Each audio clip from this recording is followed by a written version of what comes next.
Okay, so you kept your cool, followed your realtor's guidance, and your brilliant offer has been accepted. It's very exciting, but the journey's not over. Now come all the steps that the home actually becomes yours. The first thing your agent will do, depending on the state you're in, is to open up title and escrow. Because so much of this step is behind the scenes, it might seem pretty mysterious. It's actually very straightforward. Escrow is a safety net that protects both the buyer and the seller and the agents during the transaction. They're kind of like Switzerland. They don't represent the buyer or the seller or the agents. They're a neutral third party that makes sure that everything goes agreed to in the contract actually happens as it's supposed to. The escrow officer starts by checking the home's title for any issues. They make sure that the seller actually owns the home and can legally sell it to you. They hold your initial deposit, also known as earnest money, in the trust account. They make sure there aren't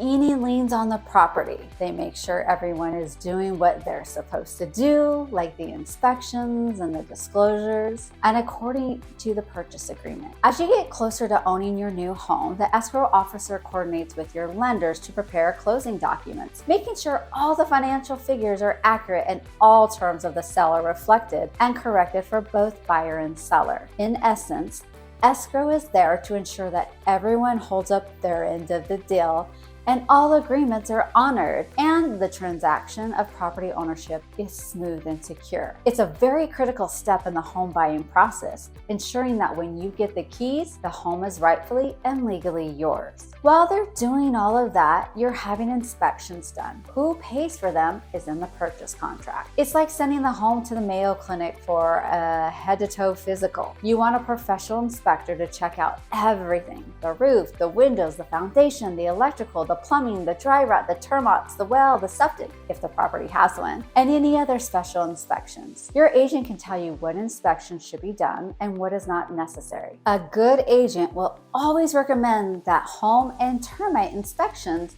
be done by a licensed inspector. If they find something that might be a concern, they may advise you to have a specialist look further into it. As a local expert, your realtor should also be aware of other issues based on their past experience with other homes in the area. While you're busy with inspections, the seller will be filling out the disclosures, if they haven't already done so, that they are required to fill out. Think of it like the seller telling you, here's what you need to know about this house before you decide to buy it. It's all about honesty and transparency. Every state is different in what they require, but disclosures can include things like a death on the property, previous repairs and renovations, neighborhood nuances like heavy traffic or loud noises, whether there's a train track close by or airplanes flying overhead. There are also other types of disclosures that the seller most likely wouldn't know about. For example, natural hazards, lead paste bank, homeowners association, a registered sex offender in the area, government disclosures,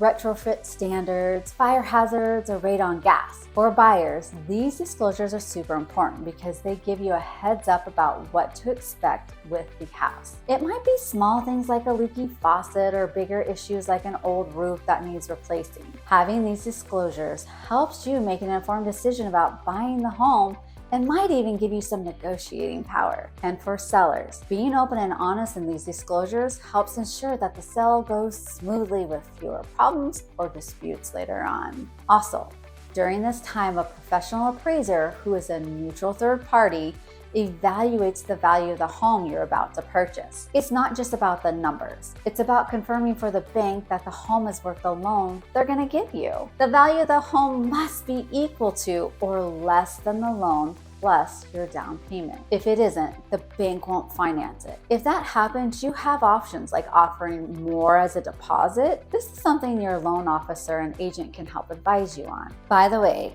during this period, your lender may ask you for even more information than you've already given them. They may ask for employment verifications or letters explaining where the cash for your deposit came from. They may ask for more tax returns, but don't freak out or get irritated. They need these things to make sure the lender gives final approval and gets the funds into escrow with no delay.